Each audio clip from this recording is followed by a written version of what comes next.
আম আরো একটা বিষয় আসলে কথা বলা বাকি রয়ে গেছে আমার। এটা মানে কথা বলবো তখনই ভাবছিলাম। যদিও আগের ভিডিওটা কিছুটা লম্বা হয়ে যাওয়ার কারণে ওটা শেষ করতে পারিনি এর ভিতরে। হুম। তো আমার একবার সামনে আসতে হলো ভিউয়ার্স।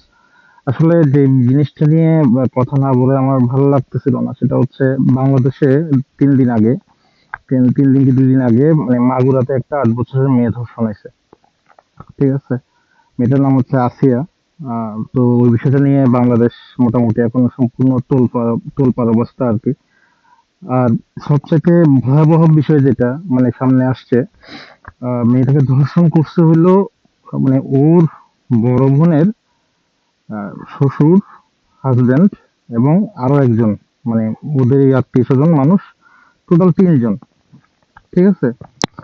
মানে কতটুকু নৃশংস হইতে পারলে মানুষ, আর কতটুকু মানে পশু হয়ে যেতে পারলে, পশুতে কনভার্ট হয়ে যেতে পারলে একটা ৮ বছরের ছোট মেয়ের প্রতি এরকম একটা লোলুপদৃষ্টি দেওয়া যায়, কিংবা এতটা নিষ্ঠুর একটা মর্মান্তিক কাণ্ড ঘটানো যায়।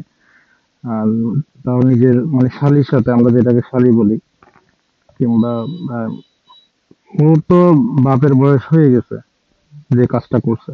অবশ্য বাংলাদেশে এখন বৃদ্ধরা আরো আরো বেশি এগিয়ে আছে ধর্ষণে।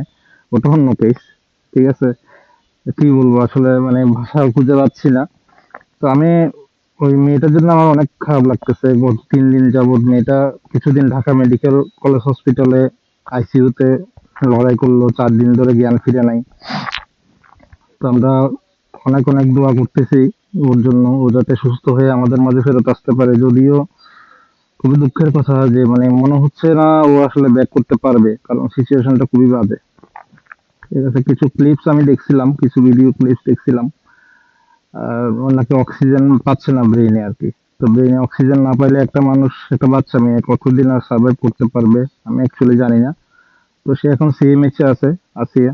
তো আমরা সবাই আসলে একটু আসিয়ার জন্য দোয়া করব। যদি সবার ভালো কাজের দোয়ার ফলে হলেও মেয়েটা পৃথিবীর আলো আবার দেখতে পায়। যদিও সে যে ট্রমাটা মানে যে আঘাতটা পাইছে ওটা বেঁচে থাকলেও কখনো কাটায় উঠতে পারবে না, ওটা পসিবল না। ঠিক আছে? ছোট একটা মেয়ের মধ্যে ওরা কি খুঁজে পাইছে আমি আসলে মাথা ঘামাইলে, আমি তো একটা অ্যাডাল্ট পুরুষ এখন, কোনোভাবে কাজ করতে পারি না একমাত্র সাইকোপ্যাথ ছাড়া, মানে মানসিক বিকারগ্রস্ত মানুষ ছাড়া কারো পক্ষে এরকম করা পসিবল না। তো এদেরকে আসলে কি করা উচিত আপনারাই বলেন। আমার মনে হয় এদেরকে সম্মুখে, জনসম্মুখে ফাঁসি দেওয়া ছাড়া আর কোনো কঠিন শাস্তি হইতে পারে না।